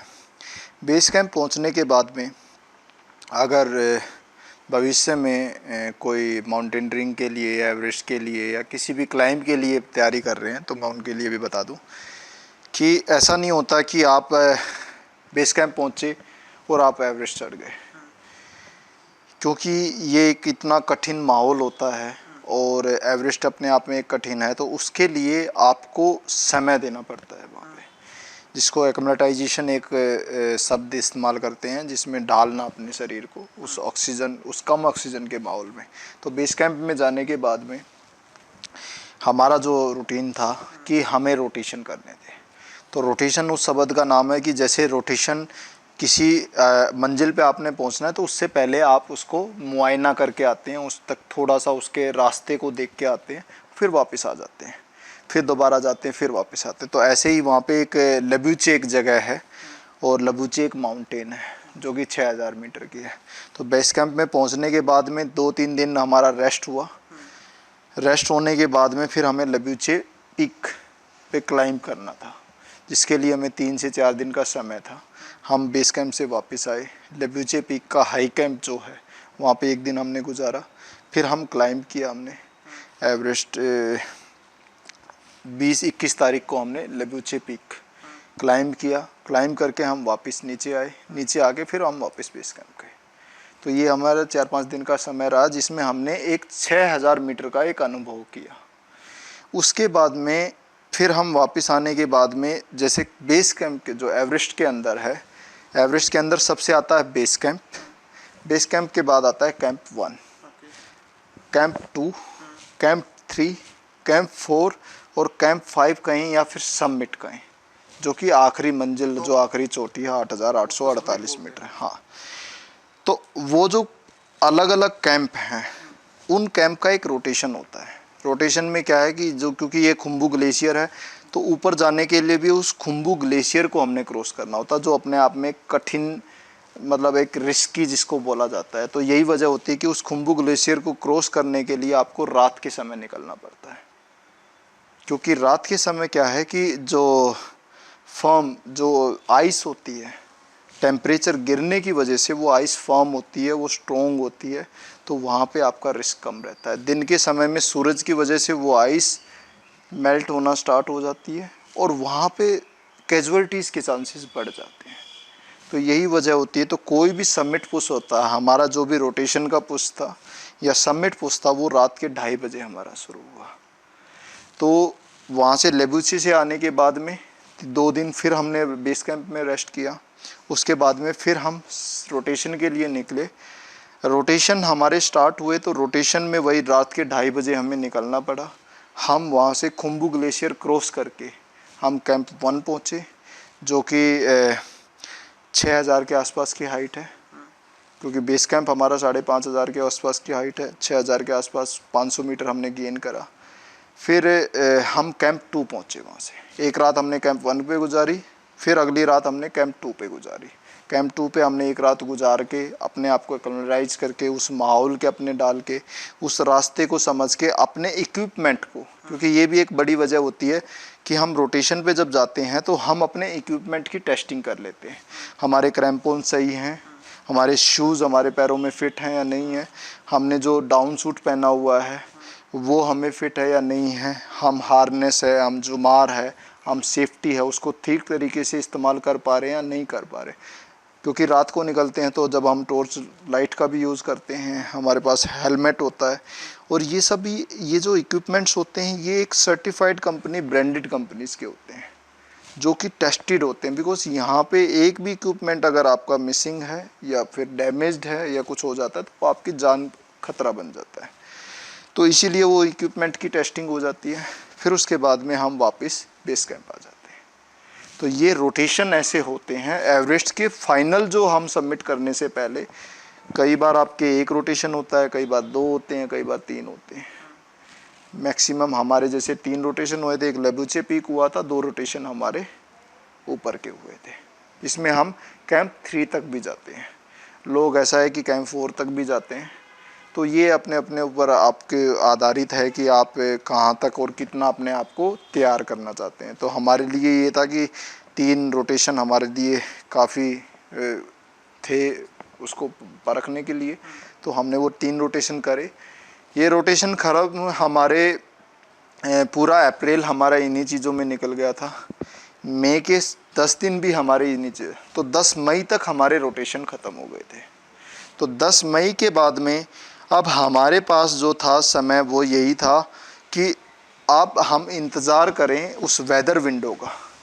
तो वहाँ पे बोला जाता है वेदर विंडो, बिकॉज़ क्या होता है कि आपका मई के एंड में, इन बिटवीन ऑफ मई और एंड ऑफ द मई आपको एक विंडो मिलता है जहाँ पे मौसम बदली के कारण, क्योंकि मानसून शुरू होता है, तो उस मौसम के टाइम में क्या होता है कि हवाओं की जो रफ्तार होती है वो कम होती है, स्नोफॉल कम हो रहा होता है। तो वो जो अपने मौसम विभाग जहाँ का, जो नेपाल का मौसम विभाग, इवन आजकल तो इंटरनेशनल फैसिलिटीज़ यूज़ करते हैं, जिसमें वो नासा तक की भी हेल्प लेते हैं ताकि मौसम की सटीक उनको जानकारी मिल सके, क्योंकि यहाँ हज़ारों लोगों की ज़िंदगी का सवाल है। तो वो ये देखते हैं कि कौन सा दिन होगा जहाँ पे जिस दिन मौसम सबसे शांत और सबसे अच्छा होगा, क्योंकि जितना आप ऊपर जाते हैं वह हवाओं, जो हमने खुद भी देखा हुआ था, हवाओं की रफ्तार 100 से 150 किलोमीटर तक की होती है, जिसमें आपके लिए खड़ा होना मुश्किल हो जाता है, क्योंकि वहाँ पे स्नोफॉल होता है, फ्रेश स्नोफॉल होता है। तो वो आइस आपके ऐसे लगती है कि जैसे किसी ने पत्थर मारा हो। तो उस चीज़ को बचने के लिए नीचे कैंप 3 कैंप 4 में अगर आपका कोई वेदर इशू आ गया तो आपने किसी कैंप पे रुके, लेकिन अगर आप समिट पे चले गए और वहाँ पे, क्योंकि लोगों को वापस मुड़ना पड़ता है। अब मैं हूँ, मुझे था, यकीन था, मैंने अपनी पूरी तैयारी करी थी, लेकिन प्रकृति एक ऐसी चीज़ है जिसके आगे किसी की नहीं चलती। तो अगर आपका वेदर ख़राब है, आप कितने ही तैयार क्यों ना हो, आपकी कितनी अच्छी तैयारी क्यों ना हो, आप कितने ही बड़े माउंटेनियर क्यों ना हो, आपको अपना सबमिट वहीं पे रोकना पड़ेगा अगर आपका मौसम ख़राब है। तो इसी वजह से क्या हुआ कि 10 तारीख के बाद में फिर हमें इंतज़ार करना पड़ा वेदर का। 25 लोगों की हमारी इंटरनेशनल टीम थी और कुछ लोग इंतज़ार कर रहे थे अपने स्वास्थ्य का बेहतर होने का, क्योंकि जो हमारे शुरू में ही बात करी थी कि वेजिटेरियन, और वो इसी चीज़ में उसको मैं एक बार 2 मिनट के लिए उसको बताना चाहूँगा कि क्यों मैं इस चीज़ को पहले भी इस चीज़ के सपोर्ट में था। और इस एवरेस्ट की जर्नी के बाद में मुझे ये यकीन हो गया है, क्योंकि हम 25 लोगों में से, जिसमें बड़े अनुभवी माउंटेनियर थे, उनमें से मैंने देखा कि लोग अनुभव होने के बाद भी स्वास्थ्य को अपने नहीं मेंटेन कर पा रहे हैं। वहाँ लोगों को समस्या है, खुम्बू कफ एक वहाँ पे एक इशू होता है, क्योंकि ड्राई एयर होने की वजह से जब आप सांस लेते हैं तो आपके गले में एक वो खुम्बू कफ बन जाता है, जिसकी वजह से आप खांसते रहते हैं और उसको 2 महीने लग जाते हैं रिकवर करने में। तो लोगों के साथ मैंने देखा जो फॉरनर क्लाइंबर थे, उस खुम्बू कफ में सब उसकी पकड़ में आ रहे थे, मैं उससे बचा रहा। अब मैं ये नहीं कहूँगा कि मैं ताकतवर, मैं बोलूँगा कि वो जो डाइट, जो नेचुरल डाइट, जो वेजिटेरियन डाइट और जो साधारण भोजन मैंने लिया, उसकी वजह से मैं, क्योंकि मैं आपको बताना चाहूँगा कि मैं यहाँ से अपने घर से मम्मी से लड्डू बनवा के लेके गया था, जो हमारा ट्रेडिशनल खाना है, चने के लड्डू, प्रोटीन सोर्स है, उसके अंदर खोआ था जिसके अंदर सारे न्यूट्रिशन और घी, और उसके अंदर ड्राई फ्रूट्स। तो अब मुझे ये था कि जब मेरे पास ऑप्शन आता था कि ब्रेड ऑमलेट और ये चिकन्स, बिकॉज वहाँ पे वो फ्रेशनेस भी नहीं होती है, क्योंकि पहाड़ है वहाँ पे, कैसे आप रोज़ नया लेके आएंगे, फ्रोज़न होता है सब। तो उसकी जगह मैंने अपने अपने चने के लड्डू खाए, अपना जो भी वहाँ पे दाल वगैरह जो भी वेजिटेरियन में मुझे मिल पाया मैंने वो खाया। तो उसकी वजह से मेरा स्वास्थ्य ठीक रहा। स्वास्थ्य ठीक रहा तो 25 लोगों में से सिर्फ 3 लोग, जो 17 तारीख की पहली वेदर विंडो थी, पहली वेदर विंडो आई थी 17 तारीख की, उसमें 3 लोगों का सिलेक्शन हुआ, जिसमें 3 लोगों में से एक मैं था। तो यहाँ पे अब मेरा स्वास्थ्य ठीक था, क्योंकि मैं बचा रहा उन चीज़ों से, सारी चीज़ों से। तो मेरी वजह उसमें मुझे फर्स्ट उसमें जाने का मौका मिला। तो जाने का मौका मिला तो उन 3 लोगों में मैं गया। 3 लोगों में भी जाने के बाद में, क्योंकि एक को स्नो ब्लाइंड हो गई थी, दूसरे के साथ भी काफ़ी जो अमेरिकन थे एक हमारे फ्रेंड, उनको भी काफ़ी समस्याएं हुई। तो मैं सबमिट भी सबसे पहले कर पाया। तो कहाँ एक मतलब गांव से बिना इतनी शिक्षा के, ना इक्विपमेंट, बिकॉज इंडिया में कोई इक्विपमेंट बनता नहीं है, उन लोगों के देश में इक्विपमेंट बनते हैं, उन लोगों के देश में ये कल्चर भी है, उन लोगों की बचपन से वो माउंटेनियरिंग से प्रेरित हैं, वो देखते हैं। और वहाँ मैं खुद जाके और सबसे पहले सबमिट करके आ जाना, तो मैं ये नहीं कहूँगा कि मैं बहुत ताकतवर हूँ। मैं ये मानता हूँ कि हमारा एक साधारण जो एक जीवन शैली हमने अपनाई, उस वो कारगर रही, भगवान का आशीर्वाद रहा। और 12 तारीख को रात को, तो 13 की सुबह 2:30 बजे हम सबमिट के लिए निकले थे। अगले दिन हम कैंप 1 पे ना रुक के सीधा हम कैंप 2 पे पहुँचे। कैंप 2 पे पहुँचने के बाद में 13 तारीख की रात हमने वहीं गुजारी। 14 तारीख की भी रात हमने कैंप 2 पे ही गुजारी, ताकि हम अपना रिकवर कर सकें, क्योंकि 2 तक हम पहले रोटेशन कर चुके थे। तो वो जगह हमारे लिए थोड़ा सा ये था कि हम वहाँ पे रेस्ट कर सकते हैं। 14 के बाद 15 तारीख को हम कैंप 3 के लिए निकले। पूरा दिन हमने 10 घंटे के आसपास हमने क्लाइंबिंग करा। हम काफ़ी वो रास्ता मुश्किल रहा, क्योंकि उस दिन वेदर काफ़ी ख़राब था, तूफ़ान था। और रात को भी पहुंचने के बाद भी काफ़ी वहाँ पे रात को ये लग रहा था कि ये टेंट बच पाएगा या नहीं बच पाएगा, क्योंकि हवा इतनी तेज़ होती हैं। तो शेरपा ने बोला कि वापस भी जाना पड़ सकता है, जो कि हमें ये था कि भाई हम नहीं चाहते थे। तो भगवान की दया से ये थी कि सुबह तक वेदर ठीक हुआ। फिर अगले दिन हमें कैंप 4 के लिए हमने चढ़ाई करी। तो ये मैं बात कर रहा हूँ 15 तारीख की। 15 से 16 हमने कैंप 3 से कैंप 4 हमने कंप्लीट करा। 16 तारीख की 4 बजे हम शाम को वहाँ पे कैंप 4 में पहुँचे। 16 तारीख को 4 बजे के बाद में हमने 3-4 घंटे हमने रेस्ट करने का मौका मिला। फिर उसमें ये था कि बाकी चीज़ें भी करने में, तो 9:30 बजे हम वहाँ से सबमिट के लिए निकले। 16 तारीख की रात को 16 तारीख की रात को हम सबमिट के लिए निकले। हमारा टारगेट था कि हम अर्ली मॉर्निंग 6 बजे या 7 बजे पहुँचे, क्योंकि वेदर विंडो अच्छा था और काफ़ी भीड़ थी। तो जो ट्रैफिक जैम की एक समस्या बताई जाती है एवरेस्ट के ऊपर, वो बिल्कुल है। क्योंकि इसी दौरान हमारे साथ जैसे एक क्लाइंबर थे जिनका एक पैर नहीं था।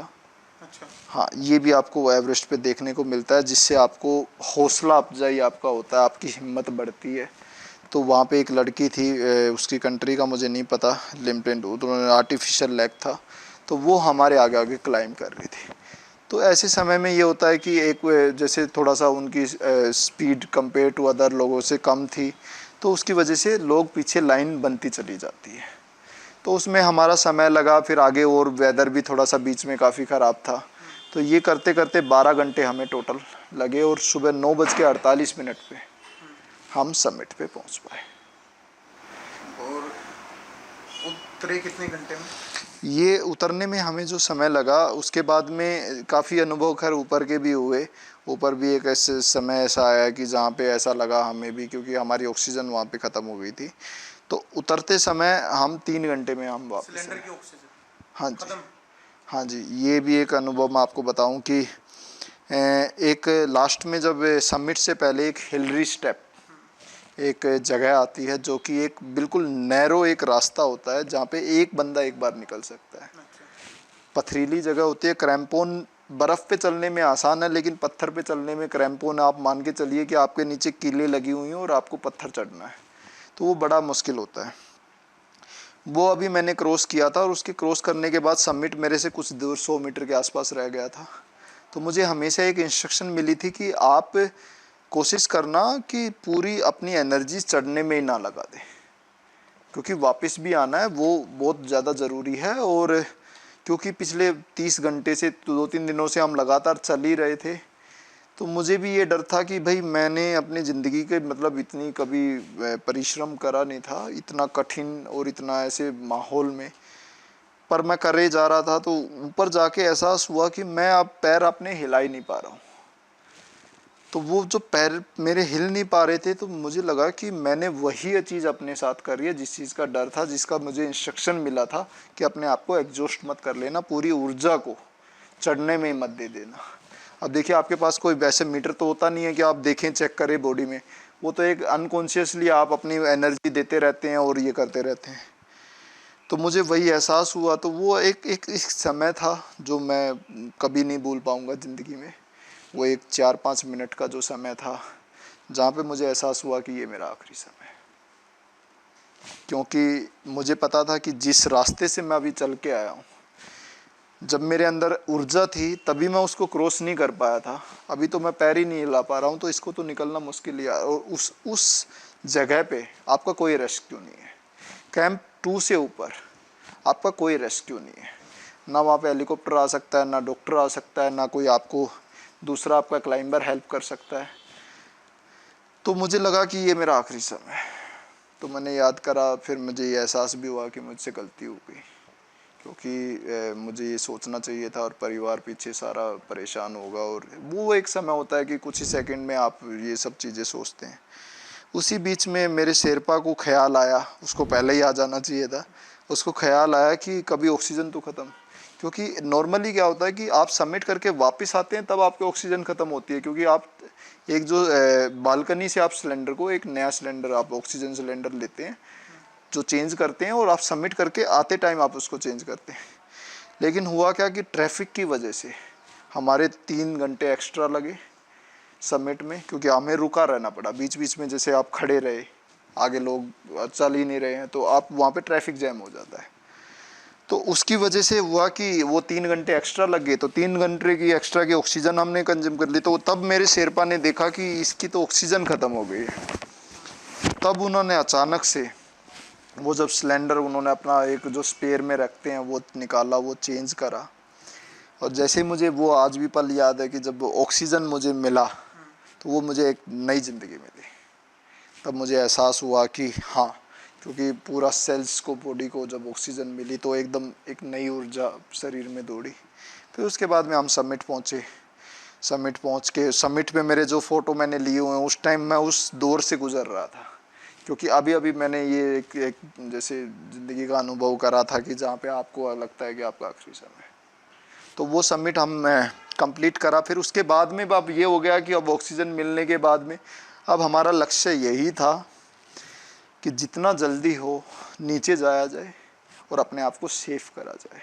क्योंकि जो कैंप 4 है वो 8000 मीटर से अबोव है, और 8000 मीटर से समिट तक जो जोन है उसको डेड जोन बोला जाता है। क्योंकि उस जोन के अंदर साइंटिफिकली ये है कि इंसान का जो शरीर है वो मरना शुरू कर देता है ऑटोमेटिक। जो हमारे सेल्स हैं, बिलियंस ऑफ सेल्स हैं, क्योंकि वो एनवायरनमेंट लिवेबल नहीं है, तो उस जोन के अंदर आप जितना ज़्यादा समय रहेंगे आपके लिए ख़तरनाक है। तो यही वजह है कि काफ़ी लोगों को मरने की भी, कि वो ज़्यादा उस समय उस जोन के अंदर रह गए, उस जोन के अंदर विदाउट ऑक्सीजन रह गए या कम ऑक्सीजन रह गए। तो ये बड़ी दुर्भाग्य की है। ये भी मैं इस माध्यम से बताना चाहूँगा कि हमारे एक मित्र थे जो 1 महीना हमारे साथ ही बेस कैंप पे रहे। सिंगापुर से JLL कंपनी में वो कार्यरत और डेवलपर थे, इंडियन ओरिजिन के थे, NRI थे, सिंगापुरी वो पले बड़े थे, अच्छे क्लाइंबर थे। 5-6 बार वो क्लाइंब कर चुके थे। लोथ से मकालो वो पहले क्लाइंब कर चुके थे। हम उनसे अनुभव लेते थे, पूछते थे। हमसे 2 दिन के बाद उनका सबमिट का विंडो था। 19 तारीख को वो सबमिट करने गए। उन्होंने पूरा सबमिट करा, एवरेस्ट पे वो पूरा चढ़े। वहाँ से वो वापस आते समय जो वही एक माउंटेन का जो ख़तरा है कि उनको हेलुसिनेशन हुआ, बिकॉज़ ऑफ उनकी बॉडी ने गिव अप कर दिया। और हेलुसिनेशन हुआ, हेलुसिनेशन की वजह से उनको एहसास हुआ और उन्होंने अपने सेफ्टी जो बोलते हैं, क्योंकि हम रोप से कनेक्ट रहते हैं, हमेशा। ये एक नियम है माउंटेन का। कोई भी क्लाइंबर अभी भविष्य में जाएंगे तो उनको एहसास होगा। तो वो आपको हमेशा उससे जुड़ा रहना है। वो एक तार है, आपकी जीवन रक्षा की तार है, उससे जुड़ा रहना। तो उन्होंने अपनी सेफ्टी वहाँ से खोली और उन्होंने जंप कर दिया, जो कि हमें सूचना मिली जब हम वापस आ रहे थे कि भाई ऐसे ऐसे हमने एक इंसान, अपने क्लाइंबर को, अपने साथी को खो दिया है। तो ये घटनाएं हैं जो कि बड़ा ही दुखदाई घटनाएं होती हैं जब आप ऐसे माहौल में होते हैं, आप ज़िंदगी से लड़ रहे होते हैं, आप जीत के भी आते हैं लेकिन आपको पता लगता है कि आपने एक अपने मित्र को खो दिया है। तो ये चीज़ें देख के यहाँ पे लोगों को लगता है कि बड़ा ग्लोरी है और ये है। ऐसा नहीं है। ये अपने आप में एक बड़ा ही अलग दुनिया है, बड़ी कठिन दुनिया है। ठीक है, आप अगर, मैं चाहूँगा कि अगर आप मेंटली फिज़िकली अगर प्रिपेयर्ड हैं तो आप जाएं। सिर्फ आप मनोरंजन के माध्यम से अगर ये सोचते हैं कि हम एवरेस्ट चढ़ जाएंगे, 4 जगह हमारा नाम हो जाएगा और हम अच्छा एडवेंचर रहेगा, तो ये ऐसा नहीं है। वो एवरेस्ट है, दुनिया की सबसे बड़ी चोटी है, इस धरती की सबसे बड़ा एक ऐसी जगह है जो वातावरण की वजह से निर्मित हुई है। और वो एक ऐसी जगह है बड़ी ही, जहाँ पे इस धरती पे सूरज की रोशनी सबसे पहले वहाँ पड़ती है। तो वो जगह कोई मजाक नहीं है कि आपने बस ऐसे मन बना लिया, ठीक है, और 4 दोस्तों में बोल दिया कि मैं भी एवरेस्ट चढ़ सकता हूँ और आपने बिना तैयारी के और आप चले गए। आपको अपनी जान भी गंवानी पड़ सकती है, आपको अपने अंग भी गंवाने पड़ सकते हैं, आपको जीवन में बड़ा कठिन समय देखना पड़ सकता है। तो मैं भविष्य में भी, जो भी मेरे साथी, मेरे छोटे भाई, मैं चाहूँगा आप हिम्मत करेंगे, लेकिन आप हिम्मत करेंगे सबसे पहले आप अपने शरीर को, अपने अपने रूटीन को, क्योंकि मैंने अपने समाज में भी और अपने यहाँ देखा है कि डिसिप्लिन और एक समय की पाबंदी, एक टाइम टेबल, सबसे ज़्यादा माउंटेन्स के अंदर सबसे बड़ा नियम है डिसिप्लिन और टाइम टेबल, पंक्चुअलिटी, कि आपको समय पे पहुँचना है। अगर आपको 2:30 बजे का समय मिला है तो आपको 2:30 बजे वहाँ पे रेडी रहना है। 2:51 भी आपको, या 2:31 भी आपको नहीं होने देनी है। वो समय की एक वो है, डिसिप्लिन है। आपको जो इंस्ट्रक्शन मिली हैं वो आपको कंप्लीट करनी है। तो ये सब नियम होते हैं। तो अगर इन फ्यूचर कोई भी हमारा भाई, छोटा भाई, बड़ा भाई प्लान करते हैं, मेरे पास फ़ोन भी आ रहे हैं, तो मैं उनसे यही कहूँगा कि सबसे पहले तो अपने शरीर का हमें इतना विश्वास होना चाहिए कि अगर वेदर ठीक रहा, भगवान की कृपा रही, माउंटेन ने मुझे चाहा, अगर प्रकृति ने मुझे चाहा, तो मैं पीछे नहीं हटूँगा। क्योंकि मुझे भी ये इंस्ट्रक्शन मिली थी कि भाई अगर सब कुछ ठीक रहा, तुम्हें पीछे नहीं हटना है, तो तुम क्लाइंब कर जाओगे। और वही मैंने करा कि मैं पीछे नहीं हटा और प्रकृति ने मेरा साथ दिया, भगवान ने मेरा साथ दिया और मैं क्लाइंब कर पाया। तो यही है कि माउंटेन्स को बिल्कुल ऐसे प्रकृति को, और इवन ऐसा वहाँ की भी बात नहीं, अब इस चैनल के माध्यम से आपको भी शायद पिछली बार सुनने को मिला होगा, names Nehru institute of mountaineering Uttarkashi के अंदर है। हमारे मटिंडू गांव से 2022 में क्लाइंब एवरेस्ट करके आए थे नीतीश दहिया। बड़ा ही, मैं जब उनके बारे में मैंने सुना कि कैसे उन्होंने संघर्ष के साथ में, वो उनकी बीमार हो गए थे, उनको वापस आना पड़ा, सबसे लास्ट में जून में जाके उन्होंने सबमिट किया, कि उनका निश्चय था कि मुझे सबमिट करना ही करना है। और इतनी बहादुरी के साथ वहाँ पे उन्होंने सबमिट करके, एवरेस्ट सबमिट करके वो आए। हमारे डिप्टी सीएम दुष्यंत चौटाला जी ने उनका स्वागत किया और पूरा उन्होंने क्लाइंबिंग करने के बाद में उनको बस ये हुआ कि मैं और अपने आप को टेक्निकली स्ट्रॉन्ग करने के लिए, ये उत्तरकाशी में माउंटेनियरिंग का कोर्स है, इसके बारे में भी मैं आपको बताऊंगा। तो वो माउंटेनियरिंग कोर्स करने के लिए उत्तरकाशी चले गए। वहाँ पे 30-35 बच्चों का बैच था। वहाँ पे ये होता है कि आपको क्लाइंबिंग नोट्स बनाने, काफ़ी चीज़ें सिखाते हैं। तो उसी के बीच में एक ये होता है कि छोटा सा पीक आपको क्लाइंब कराने लेके जाते हैं। तो पता नहीं आपने शायद ये खबर सुनी थी।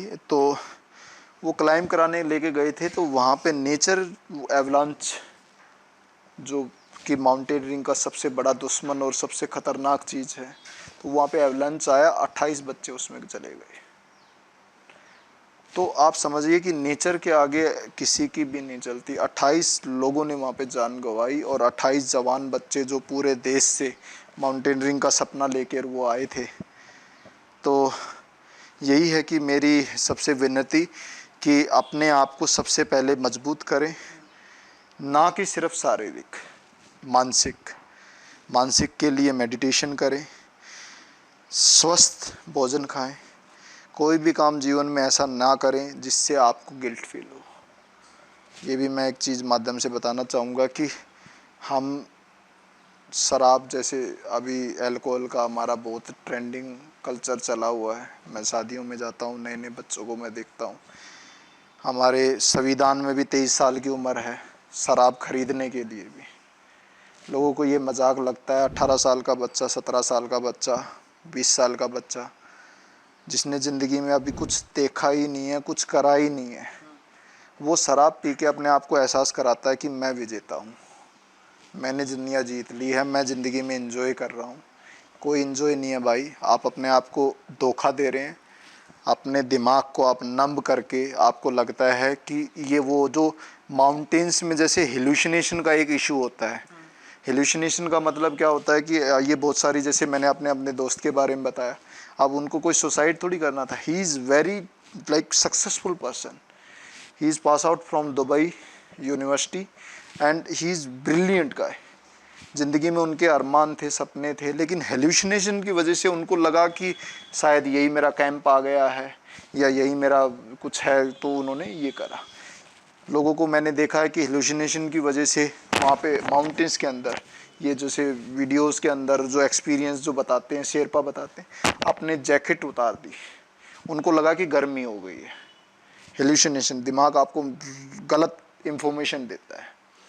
कई लोगों को लगा कि यहाँ पे ये मेरा कैंप है, जबकि वो एक क्लिफ था, नीचे खाई थी। उनको लगता है कि मैं कैंप है, मैं कैंप में जाके रेस्ट कर लेता हूँ। तो ऐसे हेल्यूसिनेशन, गलत मैसेजेस आपको मिलते हैं और आप गलत डिसीजन ले लेते हैं। सेम चीज़ मैंने खुद अल्कोहल का सेवन करा है कुछ साल, मुझे पता है, मैंने पूरा उस पर रिसर्च करा है। अल्कोहल भी आपको सेम हेल्यूसिनेशन देता है, आपको एहसास कराता है कि सब कुछ ज़िंदगी में बढ़िया चल रहा है, you are going good, you are enjoying life, सब बढ़िया हो रहा है, कोई दिक्कत नहीं है, कोई नहीं है। सुबह आप उठते हैं, आपको पता लगता है कि आपने अपना टाइम, अपने पैसे, अपनी रिस्पेक्ट, अपने परिवार की रिस्पेक्ट कम करी है, ज़्यादा नहीं करी है। और उसकी वजह से फिर क्या होता है कि आप उठते हैं, आपको एहसास होता है, आप अपने आप को और नीचे पाते हैं। अगली शाम फिर आपको वो आप अल्कोहल में चले जाते हैं। सिगरेट के साथ भी यही है, अदर जो भी नशे करते हैं उसके साथ भी यही है। तो इन चीज़ों से दूर रहेंगे, आपको प्राउड फील होगा ये चीज़ें करके। सबको पता है शराब पी के किसी की कोई प्राउड फील नहीं करता है, सबको पता है। सबके घर में, हमने भी अपने परिवारों में देखा है, नुकसान ही होते हैं, झगड़े होते हैं। शरीर, अल्कोहल शरीर फिजिकली, माउंटेन्स के अंदर तो जहर बराबर है। अगर आपने अल्कोहल पी लिया, आपको डिहाइड्रेशन होगा, आप मर ही जाएंगे वहाँ पे माउंटेन्स के अंदर। तो इसीलिए ये है कि इस चीज़ को अवॉइड करें, कुछ प्राउड फील करें। अब मैं अपने उस अनुभव के बारे में बताना चाह रहा हूँ कि जब क्योंकि ये मेरे लिए एक ज़िंदगी का वही अनुभव है जिसके लिए आप सपने देखते हैं, मैंने भी सपने देखे। जब आप अपने झंडे को लेके ऊपर जाते हैं, इतने दिन मेहनत करके आप झंडे को आप अपने हाथ में लेके और अपने छाती से लगा के उसको ऐसे फ्लैग करते हैं, आपको फील होता है कि कितनी ताकत है उस झंडे के अंदर। वो झंडा ऐसे कपड़े का टुकड़ा नहीं है, वो एक विचारधारा है, वो एक देश है जिसके अंदर आपका पूरा परिवार, आपकी पूरी दुनिया बसती है। तो उस फ्लैग को लेके जब आप उसको साथ में लेके चलते हैं तो आपको एहसास होता है कि आपके ऊपर जिम्मेदारी है, आप एक देश का हिस्सा हैं। और इस देश का हिस्सा इसीलिए नहीं है कि आप यहाँ पे सेवाएं ले रहे हैं, इस देश के लिए आपने जो भी इसके फ़ायदे उठा रहे हैं, नहीं। इस देश का आप हिस्सा हैं, तो इस देश को आगे बढ़ाने के लिए, इस देश का मान सम्मान आपके माध्यम से ही बढ़ पाएगा। और उसके लिए आपको एक ईमानदार छवि, अपने देश के प्रति एक नागरिकता, जो एक नागरिक का दायित्व होना चाहिए, वो आपको निभाना पड़ेगा। तभी आप ज़िंदगी में सफल हो पाएंगे सही मायने में। अगर आप ये सोचते हैं कि आपने अपना पेट भर लिया, अपने 2 पैसे आपने इकट्ठे कर लिए, चाहे किसी भी तरीके से आपने कर लिए, आप मान के चलें कि आप जीवन में कभी भी ना तो सही मायने में सफल हैं और ना ही आप सही मायने में खुशी पा पाएंगे। ये मेरे भाइयों से, मेरी जनरेशन से, मेरी यही वजह है। मेरे को एवरेज टू एवरेज ऐसा नहीं है कि मुझे कुछ वहाँ से कमर्शियली फ़ायदा उठाना था, मैं अपने घर से पैसे लगा के एवरेज गया हूँ। मेरी वजह यही है कि मेरे जीवन में ये मेरी जनरेशन, मेरी खुद की जनरेशन, मेरे दोस्त और मेरी आने वाली जनरेशन, मेरे घर में 2 बच्चे हैं, मेरा भतीजा भतीजी, मैं उनको चाहूँगा कि वो देखें इस चीज़ को और वो करें, ताकि ये माहौल अच्छा बन पाएगा।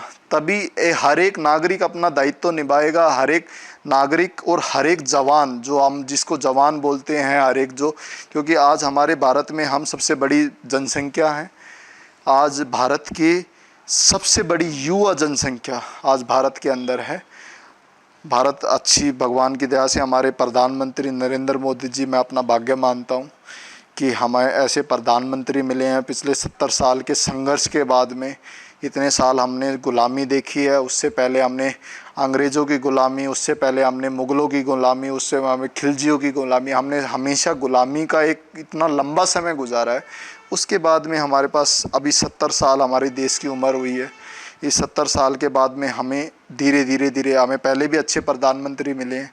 अभी पिछले 2014 से हमें नरेंद्र मोदी जी का एक साया, जो कहते हैं कि एक उनका हाथ इस देश के ऊपर है। और वो जिस तरह से संघर्ष, जिस तरह से वो मेहनत कर रहे हैं, वो हमारे लिए एक भाग्य की बात है। और हम ये नहीं कहेंगे कि अब हम बैठ जाएं हाथ पे हाथ धर के, क्योंकि नरेंद्र मोदी जी ऐसा नहीं है। एज ए नागरिक के नाते हर एक, क्योंकि मैं इतने देशों में घूमा हूँ, मैंने देखा हर देश में एक प्यार है लोगों का, एक जिम्मेदारी है अपने देश के प्रति। हमारे देश में भी मैं चाहता हूँ कि हमारी भी एक जिम्मेदारी हो, हमारा भी एक दायित्व हो कि हम अपने देश में एक पार्टिसिपेट करें। चाहे हम एक नाली को साफ़ करके पार्टिसिपेट करें, चाहे हम एक रिश्वत ना लेके या रिश्वत ना दे के, या किसी भी काम में या सरकारी योजना में या हर चीज़ में हम कहीं ना कहीं अपना सहयोग दे सकते हैं। अगर ये एहसास हमें होगा कि ये हमारी जिम्मेदारी है, ये कोई हम एहसान नहीं कर रहे हैं किसी दूसरे नागरिक पर, ये हमारी जिम्मेदारी है देश के नाते।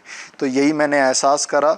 इसी के माध्यम से मैं जब झंडा लेके फहरा, तो मैं चाहूँगा कि इस झंडे को मैं ज़िंदगी भर इसी तरह कहीं ना कहीं मैं ऐसा काम करूं, जिससे कि मैं फिर से वो चीज़ महसूस करूं कि हाँ, मैंने अपने दायित्व अपना निभाया है अपने देश के प्रति। और ये भी मैं अपना एक दायित्व निभा रहा हूं कि मैं अपनी जनरेशन, जो नेक्स्ट जनरेशन है, उसको मैं बताऊं, अपना अनुभव मैं बताऊं, अपना एक्सपीरियंस मैं बताऊं। और आने वाले समय में भी मैं कहीं ना कहीं किसी न किसी माध्यम से आप लोगों से जुड़ा रहूँगा, आप लोगों को पर्सनली मिलूँगा, क्योंकि मुझे भगवान ने काफ़ी कुछ मुझे सहायता दी है, काफ़ी आशीर्वाद दिया है, चीज़ें काफ़ी ठीक हैं। करियर वाइज मेरी कंपनी है और भगवान की दया से सब चीज़ें ठीक हैं। फाइनेंशियली मुझे कोई ऐसी आवश्यकता नहीं है कि मैं कोई ऐसी कमर्शियल एक्टिविटी करूं, पैसे कमाने के लिए मैं किसी को कुछ ज्ञान दूं या वो दूं। ये मेरा एक निजी, मैं चाहता हूं कि मैं इस चीज़ माध्यम से जुड़ूं। यही मेरा एवरेस्ट का वजह थी। अभी खेल जगत से भी मैं जुड़ा रहना चाहता हूं। मैं अपने आप को 23 तारीख को मैं आया था, 24 तारीख को मैंने अपना रूटीन, मैंने अपनी एक्सरसाइज वहीं से वापस स्टार्ट कर दी थी। ऐसे ही कुछ ना कुछ भविष्य में भी मैं चाहूँगा कि मैं कुछ ना कुछ ऐसा और करता रहूँ, और कुछ चैलेंजिंग, जहाँ पे मैं प्रूव कर सकूँ, ना कि अपने आप को, अपनी एक विचारधारा को, जो कि विचारधारा भी मेरी नहीं है, वो विचारधारा है एक सत्य की विचारधारा, कि भाई एक सत्य के मार्ग पे आप चलेंगे। सत्य का मार्ग का मतलब ये नहीं है कि आप सच बोलना, सत्य का मार्ग का मतलब है कि आप हर जो वो काम कर रहे हैं, वो काम आप वो कर रहे हैं जो कि सही मायने में करने लायक है। चाहे उसमें आपका खाने की नीति हो, चाहे आपकी पढ़ने की हो, चाहे आप कौन से कपड़े पहन रहे हैं, हर वो चीज़ आप वो अपनाते हैं जो आपको अंदर से महसूस होती है कि हाँ, ये सही है मेरे लिए भी, समाज के लिए भी। ना कि सिर्फ आप स्वार्थी बन के हर एक वो काम करते रहें जो आज आपको फ़ायदा दे रहा है, फिर आपको नुकसान करा रहा है, आपके समाज को, आपके परिवार को नुकसान करा रहा है। ये एक बेवकूफ़ी बड़ा काम है। तो मैं चाहता हूँ कि अपने छोटे भाइयों से, बड़े भाइयों से यही विनती है कि सत्य का मार्ग अपनाएं, स्वस्थ जीवन जिएं, सात्विक जीवन जिएं।